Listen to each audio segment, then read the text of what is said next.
Hello, my name is BryanWillis, and I'm before you today to speak on why Relay for Life is important to me. For those of you who may not know me, I'm a junior at West Brunswick High School, but in addition, I'm a cancer survivor. My experience with cancer started in 2007 when I was 10 years old and in the 4th grade. I began experiencing pains in my left shin, which progressed to the extent that my parents would have to pick me up from school occasionally due to the severity of my discomfort.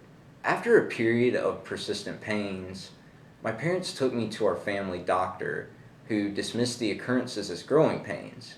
So I just kind of continued on with life, but simultaneously my leg continued to grow worse, and I was eventually taken to have it x-rayed. I vaguely remember that day that I had the first x-ray taken, but I do recall that the doctor called my parents outside of my room. I remember a brief period of silence, a few words, somewhat of a shocked tone coming from my parents, and I was thinking, that must be about me. So shortly afterwards, though, I ended up finding out that there was a mass on my left tibia, which they thought was cancer. I received my first pair of crutches that day and ended up staying on crutches or in a wheelchair for the next 6 years. That was on April 27th of 2007. Within 2 days, I was visiting doctors in Chapel Hill. After undergoing a biopsy, I was diagnosed with osteosarcoma, a form of bone cancer most often found in children and young adults. Almost immediately, in May of 2007, I began a 9-month period of intensive chemotherapy treatments, only being able to return home on weekends. During this time, I underwent multiple surgeries, the most noteworthy of which, though, was the removal of my tumor.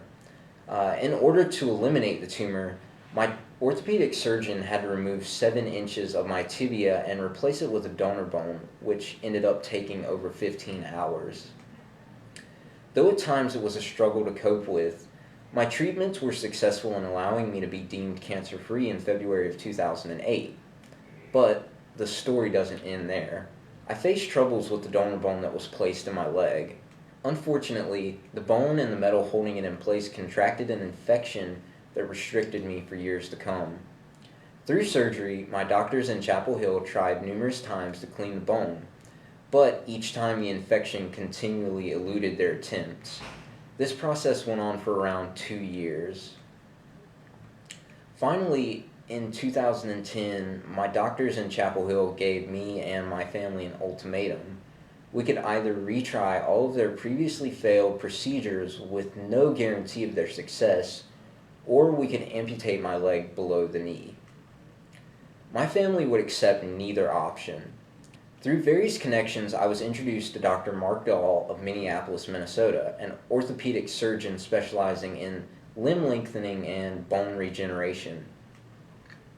Dr. Dahl, without hesitation, removed most of the work that Chapel Hill had done, and the infection along with it, and introduced me to a device known as the external fixator in early 2011.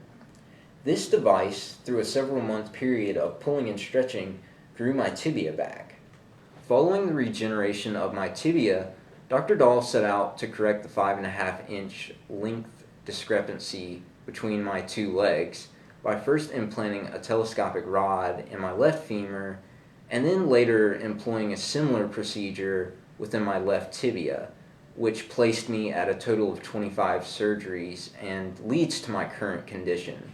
Within the months following the end of my leg lengthening treatments, around early to mid-2013, I was given the green light to begin exercising my leg. After a few months of practice, I was finally able to put my crutches away the summer of 2013 for the first time in 6 years. That means that this year, 2013-2014, has been the first school year since the 4th grade that I've attended school without any type of physical aids.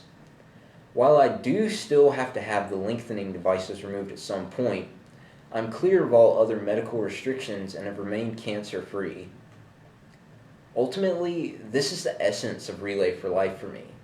It's about providing support for those in need and helping others through their trials. My leg was saved as a result of the advanced research being conducted today, in part by the money raised during relay season. By supporting such an event, you're touching more lives than you could ever imagine, physically, financially, and emotionally. For myself, it's so amazing to see such care and love in our community, and it provides me with another reason to push forward. But with all of that being said, I would just like to say thank you for your support and your consideration of our cause, and I hope to see you at Relay.